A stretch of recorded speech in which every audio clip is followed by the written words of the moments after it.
2 বছরের বেশি সাজা হলে কেউ নির্বাচনে অংশ নিতে পারবেন না, হাইকোর্টের এই আদেশ বহাল রেখেছেন আপিল বিভাগ। হাইকোর্টের আদেশের বিরুদ্ধে বিএনপি নেতা ডক্টর এজেড এম জাহিদের আবেদনে কোনো আদেশ দেননি আপিল বিভাগ। ফলে হাইকোর্টের আদেশটি বহাল রইল। প্রধান বিচারপতি সৈয়দ মাহমুদ হোসেনের নেতৃত্বে 7 সদস্যের বেঞ্চ এ আদেশ দেন। এর আগে গতকাল বিচারিক আদালতে 2 বছরের বেশি দণ্ড হলে তারা নির্বাচনে অংশ নিতে পারবেন না বলে রায় দিয়েছিলেন উচ্চ আদালত। এই আদেশের ফলে যারা দণ্ডপ্রাপ্ত হয়েছিল তারা নির্বাচনে অংশ নিতে পারবেন না বলে জানিয়েছেন দুদকের আইনজীবী।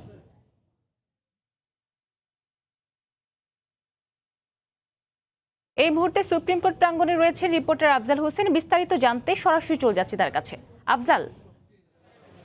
2 বছরের বেশি সাজা হলে আগামী জাতীয় সংসদ নির্বাচনে অর্থাৎ জাতীয় সংসদ নির্বাচনে অংশ নিতে পারবেন না এবং সাজা স্থগিত চেয়ে বিএনপির 5 নেতার যে আবেদন সেই আবেদনটি গতকালকেই খারিজ করে দিয়েছিল এবং আদালত রায়ে স্পষ্টভাবে বলেছিলেন যে 2 বছরের বেশি সাজা হলে নির্বাচনের প্রার্থিতা হওয়ার যোগ্যতা তিনি হারাবেন, যেটি সাংবিধানিক বাধ্যবাধকতা এবং সংবিধানে স্পষ্টভাবে বলা হয়েছে যে 2 বছরের বেশি সাজা হলে দণ্ড বা সেই ব্যক্তি নির্বাচনে অংশগ্রহণ করতে পারবেন না। তো এই আদেশের বিরুদ্ধে গতকালকেই বিএনপি যিনি চিকিৎসক নেতা ডক্টর এজেড এম জাহিদ তিনি আপিল বিভাগে আবেদন করেছিলেন। তো আজকে আপিল বিভাগ সকালে এই আবেদনটি শুনানি হয়েছে। শুনানি শেষে আজকে কিছুক্ষণ আগে অর্থাৎ 11:30টার দিকে আপিল বিভাগ জানান যে তারা যে স্থগিতের আবেদন করেছিলেন, গতকালকের আদেশের বিরুদ্ধে যে স্থগিতের আবেদন করেছিলেন সেই আবেদনের উপর কোনো আদেশ দিতে তারা চান না, অর্থাৎ তারা কোনো আদেশ দেন নেই।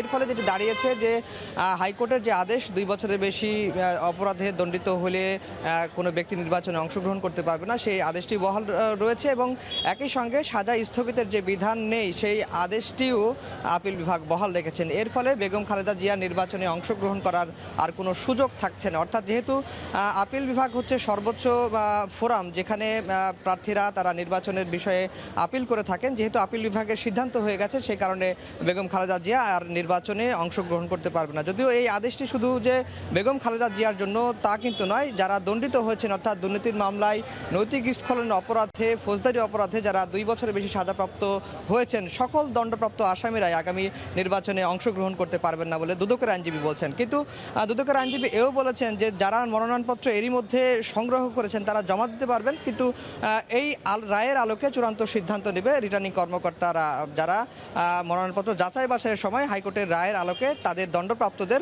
মনোনয়নপত্র বাতিল করতে হবে বলে দুদকের আইনজীবী আমাদেরকে জানিয়েছেন। যার ফলে যেটি দাঁড়িয়েছে এখন পর্যন্ত এই রায়ের ফলে বিএনপি চেয়ারপারসন বেগম খালেদা জিয়া নির্বাচনে অংশগ্রহণ করার সুযোগ পাচ্ছেন না। বিএনপির আরেক নেতা আমানুল্লাহ আমান তিনিও দুর্নীতির মামলা দণ্ডপ্রাপ্ত 2 বছরের বেশি, যার কারণে তিনিও সুযোগ পাচ্ছেন না। এরপরে জেড এম জাহিদ তিনিও সুযোগ পাবেন না এবং আওয়ামী লীগের ঢাকার যে সংসদ সদস্য পদে মনোনয়নপত্র কিনেছেন তিনিও হাজি সেলিম তিনিও এই রায়ের ফলে আগামী জাতীয় সংসদ নির্বাচনে অংশগ্রহণ করতে পারবে না। এই নিয়ে আমরা যতটুকু জানতে পেরেছি 8 জন যারা মনোনয়নপত্র কিনেছেন তারা এই আগামী নির্বাচনে অংশগ্রহণ করার যোগ্যতা হারিয়েছেন হাইকোর্টের রায়ের ফলে। তো এই ছিল আমার কাছে হাইকোর্ট থেকে সবশেষ খবর।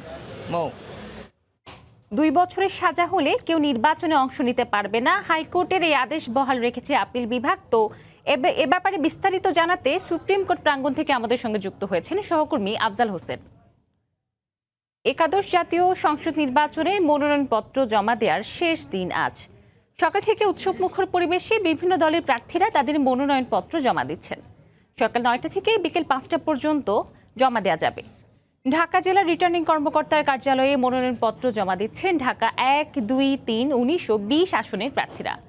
ঢাকা 2 আসনে আওয়ামী লীগের পক্ষে মনোনয়নপত্র জমা দিয়েছেন খাদ্যমন্ত্রী অ্যাডভোকেট কামরুল ইসলাম। ঢাকা 20 আসনে মনোনয়নপত্র জমা দেন আওয়ামী লীগ প্রার্থী বেনজির আহমেদ। ঢাকা 2 আসন থেকে মনোনয়নপত্র জমা দেন বিএনপির 2 জন প্রার্থী আমানুল্লাহ আমান এবং ইরফান ইবনে আমান অমি। আর ঢাকা বিভাগীয় কমিশনারের কার্যালয়ে মনোনয়নপত্র জমা দিচ্ছেন ঢাকা মেট্রোপলিটনের অন্তর্ভুক্ত ঢাকা 4 থেকে ঢাকা 18 পর্যন্ত 15টি আসনের প্রার্থীরা। ঢাকা 12 আসনে বিএনপি প্রার্থী আনোয়ারুজ্জামানের পক্ষে মনোনয়নপত্র জমা দেওয়া হয়। ঢাকা 18 আসন থেকে অ্যাডভোকেট সারা খাতুন, ঢাকা 13 থেকে সাদেক খান আওয়ামী লীগের মনোনয়নপত্র জমা দেন। মনোনয়নপত্র জমা দেওয়ার শেষ দিনে রিটার্নিং কর্মকর্তার কার্যালয়ে এলাকায় জোরদার করা হয়েছে নিরাপত্তা ব্যবস্থা। তফসিল অনুযায়ী মনোনয়নপত্র বাছাই হবে 2রা ডিসেম্বর, আর প্রার্থিতা প্রত্যাহারের শেষ দিন আগামী 9 ডিসেম্বর। আমরা এই নির্বাচনে এসেছি গণতন্ত্র পুনরুদ্ধারের জন্যে, তিনবার প্রধানমন্ত্রী দেশনেত্রী বেগম খালেদা জিয়ার মুক্তির জন্যে আন্দোলনের অংশ হিসাবে আজকে আমরা এই নির্বাচনে অংশগ্রহণ করেছি। সন্ত্রাসমুক্ত কেরানীগঞ্জ গড়ে তোলার জন্যে, উন্নয়নের কেরানীগঞ্জ গড়ে তোলার জন্যে এবং মানুষের কথা বলার অধিকার প্রতিষ্ঠার জন্যেই আজকে এই নির্বাচনে আমরা অংশগ্রহণ করেছি। আশা করছি যে অত্যন্ত প্রতিদ্বন্দ্বিতাপূর্ণ এবং অংশগ্রহণমূলক নির্বাচনে আমার এলাকার জনগণ তাদের ভালোবাসা এবং আস্থা আমার উপর রাখবে এবং তাদের পূর্ণ সমর্থন আমি পাব। আমি এলাকার মানুষের প্রত্যাশা পূরণ করতে সক্ষম হয়েছি এবং এখানকার হাসপাতাল, সরকারি হাই স্কুল, সরকার উপজেলায় একটা স্কুল, একটা কলেজকে যে সরকারিকরণ করার কথা ছিল সেটাও আমার এলাকায় হয়েছে। বিশেষ কোনো কাজ বাকি আছে বলে আমার মনে হয় না, তবে সামান্য যে কিছু কাজ বাকি আছে সেইগুলো আমি সামনে যদি নির্বাচিত হই সেগুলো আমি সমাধান করতে চেষ্টা করব। মনোনয়নপত্র জমা দেওয়ার খবর জানাতে এই মুহূর্তে ঢাকা জেলার প্রশাসক কার্যালয়ে রয়েছেন রিপোর্টার মাহমুদ রাকিব। সেগুনবাগিচায় ঢাকার রিটার্নিং অফিসারের কার্যালয়ে রয়েছেন আজহার লিমন ও চট্টগ্রামের রিটার্নিং অফিসারের কার্যালয়ে রয়েছেন কমতে। প্রথমে যাচ্ছি মাহমুদ রাকিবের কাছে। রাকিব, হ্যাঁ, এবং সকাল 9টার পর থেকেই আমরা দেখছি ঢাকা জেলা নির্বাচনের কার্যালয়ে আওয়ামী লীগ ও বিএনপি সহ অন্যান্য যেসব দল রয়েছে তারা একাদশ জাতীয় সংসদ নির্বাচনে অংশ নেওয়ার জন্য মনোনয়নপত্র জমা দেওয়া শুরু করেছেন। যেহেতু আজ শেষ দিন, সকাল থেকে এখানে আমরা দেখছি বেশ কয়েকজন হেভিওয়েট প্রার্থী এসছেন। আমি যদি আপনাকে একদম বলে দিই, নির্বাচন কমিশন থেকে যে আচরণবিধি কথা বলা হচ্ছে, আমরা কিন্তু এখানে তার কোনো লঙ্ঘন আজ সকাল থেকে দেখিনি। আওয়ামী লীগ বিএনপি দুই পক্ষের প্রার্থীরাই কিন্তু আচরণবিধি মেনে বেশ শান্তিপূর্ণ এবং একটু উৎসবমুখর পরিবেশে এখানকার যিনি রিটার্নিং কর্মকর্তা রয়েছেন মনোনয়নপত্র জমা দিচ্ছেন। আমরা সকালে দেখেছি ঢাকা 2 আসন থেকে আওয়ামী লীগের মনোনীত প্রার্থী অ্যাডভোকেট কামরুল ইসলাম তিনি এখানে এসে তার মনোনয়নপত্র জমা দিয়েছেন এবং তিনি আগামীতে উন্নয়নের ধারাবাহিকতা রক্ষার জন্য আবারও তার পক্ষে ভোট চেয়েছেন এবং তিনি বলেছেন তিনি কেরানীগঞ্জে একটি আধুনিক মানসম্পন্ন শহর হিসেবে গড়ে তুলতে চান। এর পাশাপাশি আমরা একই আসন থেকে দেখেছি বিএনপির আরেকজন সাবেক এমপি আমানুল্লাহ আমান, তিনিও এখানে মনোনয়নপত্র জমা দিয়েছেন এবং তার পক্ষে তার সঙ্গে কিন্তু তার ছেলেও এখানে মনোনয়নপত্র জমা দিয়েছেন। আমরা জানতে চেয়েছিলাম যে ইতিমধ্যে আমানুল্লাহ আমান যেহেতু হাইকোর্ট থেকে নির্বাচনে অযোগ্য ঘোষণা হয়েছেন সে বিষয়ের কথা, তিনি সে বিষয়টি বলেছেন যে যেহেতু হাইকোর্ট থেকে তার কিছু মামলা সংক্রান্ত সমস্যা আছে, এজন্যই তিনি তার ব্যাকআপ হিসেবে তার ছেলেকেও এখানে মনোনয়নপত্র জমা দিয়েছেন। এর বাইরে আমরা দেখেছি কিছুক্ষণ আগে ঢাকা 20 আসনের বেনজির আহমেদ তিনিও কিন্তু এখানে এসে মনোনয়নপত্র সংগ্রহ করে জমা দিয়েছেন। এর পাশাপাশি কিছুক্ষণের মধ্যে এখানে ঢাকা 3 আসন থেকে বিএনপির আরেক মনোনয়ন প্রত্যাশী গয়েশ্বর চন্দ্র রায় তারও এখানে এসে মনোনয়নপত্র জমা দেওয়ার কথা রয়েছে। এর বাইরে ঢাকা 1 আসন থেকে নতুন যিনি প্রার্থী হচ্ছেন আওয়ামী লীগ থেকে সালমান এফ রহমান, আমরা জানতে পেরেছি তিনি কেরানীগঞ্জের উপজেলাতেই হয়তো তার মনোনয়নপত্রটি জমা দেবেন, এখানে হয়তো তিনি আজকে নাও আসতে পারেন। তো সব মিলিয়ে আসলে আওয়ামী লীগ বিএনপি এবং এর পাশাপাশি 14 দল বা ঐক্যফ্রন্ট থেকে আমরা তেমন কোনো প্রার্থী দেখিনি। সকাল থেকে শুধুমাত্র আওয়ামী লীগ এবং বিএনপিরই মূল দলের প্রার্থীরা এসে এখানে মনোনয়নপত্র জমা দিচ্ছেন এবং এখন পর্যন্ত এখানে বেশ শান্তিপূর্ণ এবং পুরোপুরি একটি উৎসবমুখর পরিবেশ এবং সব ধরনের আচরণবিধি মেনেই কিন্তু প্রার্থীরা মনোনয়নপত্র জমা দিচ্ছেন। তো মোটামুটি আমার কাছে মনোনয়নপত্র জমা দেওয়ার এখান থেকে এই ছিল সবশেষ খবর। আমাদের সহকর্মী আজহার লেমন আছেন বিভাগীয় কমিশনারের কার্যালয়ে, আমরা একটু জানতে চাই তার কাছে। তার আগে আমি আপনাকে আরও বলতে চাই, এখানে কিন্তু আরেকটু আগে আমরা দেখেছিলাম যখন এখানে বিএনপির প্রার্থী আমানুল্লাহ আমান এসেছেন, তিনি কিন্তু আমরা তার সঙ্গে তার ছেলেও এসেছেন, তখন আমরা তার কাছে স্পষ্টভাবে জানতে চেয়েছিলাম যে ইতিমধ্যেই গতকাল যেহেতু হাইকোর্ট থেকে তাকে অযোগ্য ঘোষণা করা হয়েছে, বলা হয়েছে 2 বছরের ঊর্ধ্বে যাদের সাজা দেওয়া হয়েছে তারা কিন্তু নির্বাচনে অংশগ্রহণ করতে পারবে না। সে বিষয়টি আমরা যখন তার কাছে জানতে চেয়েছিলাম, তিনি বলেছেন যে বর্তমান সরকার মূলত বিএনপিকে নির্বাচন থেকে বাইরে রাখার জন্য এই ধরনের কাজ করছে আদালতের মাধ্যমে। তো তার মাধ্যমে তিনি সেই সমস্যা দূর করবার জন্যই কিন্তু তার ছেলেকেও মনোনয়নপত্র জমা দিয়েছেন। তো মোটামুটি আমার কাছে ঢাকা জেলা নির্বাচন এই কার্যালয় থেকে এই ছিল সবশেষ খবর। আমাদের সহকর্মী আজহার লেমন আছে বিভাগীয় কমিশনার কার্যালয়ে, আমরা একটু জানতে তার কাছে সবশেষ খবর। আজহার। রাকিব, আমি এই মুহূর্তে রয়েছি ঢাকা বিভাগীয় কমিশনারের কার্যালয় সেগুনবাগিচায়। আলী আজমের যে কার্যালয়, সেখানে এখন পর্যন্ত আমরা যতটুকু খোঁজখবর নিয়ে জানতে পেরেছি যে প্রায় 60টির মতো মনোনয়নপত্র জমা পড়েছে। প্রথমেই জানিয়ে দিতে চাই যে আওয়ামী লীগের প্রার্থী যারা মনোনয়ন ফর্ম জমা দিয়েছেন আজকে এই কার্যালয়ে প্রথমেই মনোনয়ন ফর্ম জমা দিয়েছেন ফজলে নূর তাপস। উনি ঢাকা 10 আসন থেকে নৌকার হয়ে নির্বাচনে আগ্রহী।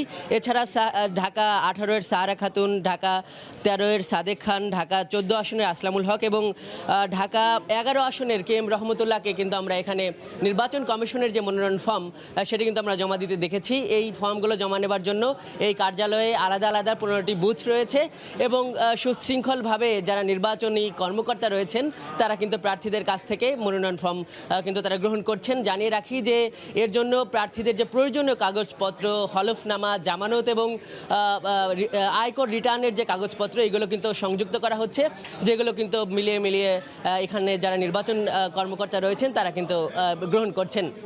একটু জানিয়ে রাখি যে এই আসন থেকে আসলে এই আসনে এই ঢাকার এই কার্যালয়ে কিন্তু 15টি যে আসন এখানে বিএনপি এবং অন্যান্য যে দল রয়েছে, অন্যান্য যে জোট রয়েছে তারাও কিন্তু এখানে মনোনয়ন ফর্ম জমা দিচ্ছেন। আমরা চট্টগ্রামের খবর জানবো, সেখানে রয়েছেন আমাদের সহকর্মী কমল দে। কমল। ধন্যবাদ লিমন। একাদশ জাতীয় সংসদ নির্বাচন চট্টগ্রামের 16টি আসনে সংসদীয় আসনে প্রধান দুই রাজনৈতিক দল আওয়ামী লীগ এবং বিএনপির কেন্দ্রীয় নেতৃত্বের পাশাপাশি মনোনয়ন প্রার্থীরা এই রিটার্নিং অফিসের কার্যালয়ে উপস্থিত হওয়ার পর পুরো এলাকাটিকে আসলে উৎসব মুখর হয়ে উঠেছে। আমরা দেখতে পাচ্ছি বিপুল সংখ্যক নেতাকর্মী নিয়ে কিন্তু মনোনয়ন প্রার্থীরা এসেছিলেন, কিন্তু পুলিশের এবং করা বাধার কারণে তারা তা পারছে না। তাদের মাত্র 5 জন নেতাকে নিয়ে তারা রিটার্নিং অফিসারের কাছে গিয়ে তাদের মনোনয়নপত্র জমা দিচ্ছেন। আমরা দেখেছি কিছুক্ষণ আগে কেন্দ্রীয় বিএনপি নেতা আব্দুল আল নোমান সহ অন্যান্য নেতারা এসে বিভাগীয় কমিশনার আব্দুল মান্নানের কাছে তাদের মনোনয়নপত্র জমা দিয়েছেন। অপরদিকে আওয়ামী লীগের যেসব প্রার্থী রয়েছেন, বিশেষ করে 9 আসনের মহিবুল হাসান চৌধুরী নফেল, চট্টগ্রাম 8 আসনের যে মহাজোটের প্রার্থী জাসদ নেতা মাইনুদ্দিন খান বাদল সহ অন্যান্য যারা নৌকার প্রার্থী রয়েছেন তারা একসাথে অপেক্ষা করছেন এবং বিএনপি নেতৃবৃন্দ রিটার্নিং কার্যালয় থেকে বের হওয়ার পরে মূলত তারা যাবেন এমনটি সিদ্ধান্ত নিয়েছেন। তা আপনারা দেখতে পাচ্ছেন সকাল 9টা থেকে এই মনোনয়নপত্র জমা দেওয়া শুরু হয়েছে, কিন্তু 11টার পর থেকে মূলত মূল পর্বটি শুরু হয়, অর্থাৎ মূল নেতারা আসতে শুরু করেন এবং সেই নেতারা এখন ইতিমধ্যে এসে উপস্থিত হয়েছেন। বিশেষ করে আমরা দেখতে পাচ্ছি চট্টগ্রাম মহানগরে যে 6টি আসন রয়েছে সেই 6টি আসনে যারা মহাজোটের প্রার্থী রয়েছেন বা আওয়ামী লীগের প্রার্থী রয়েছেন তারা এসে এক জায়গায় অবস্থান নিয়েছেন এবং বিএনপি নেতারা রিটার্নিং কার্যালয়ে রয়েছেন। সেখান থেকে বের হওয়ার পরে মূলত আওয়ামী লীগের প্রার্থী যারা আছেন তারা একসাথে গিয়ে মনোনয়নপত্র জমা দেবেন, তা আমরা জানতে পেরেছি। তো এখন পর্যন্ত আমার কাছে ছিল চট্টগ্রামের 16টি সংসদীয় আসনে যে মনোনয়নপত্র জমা দেওয়া হচ্ছে তার সর্বশেষ। মনোনয়নপত্র জমা দেওয়ার সর্বশেষ খবর জানাতে চট্টগ্রাম রিটার্নিং অফিসার কার্যালয় থেকে যুক্ত হয়েছিলেন সহকর্মী কমল দে। তারও আগে ঢাকা রিটার্নিং অফিসার কার্যালয় থেকে যুক্ত হয়েছিলেন সহকর্মী আজহার লিমন এবং সর্বপ্রথম ঢাকা জেলা প্রশাসক কার্যালয় থেকে যুক্ত হয়েছিলেন সহকর্মী মাহমুদ রাকিব।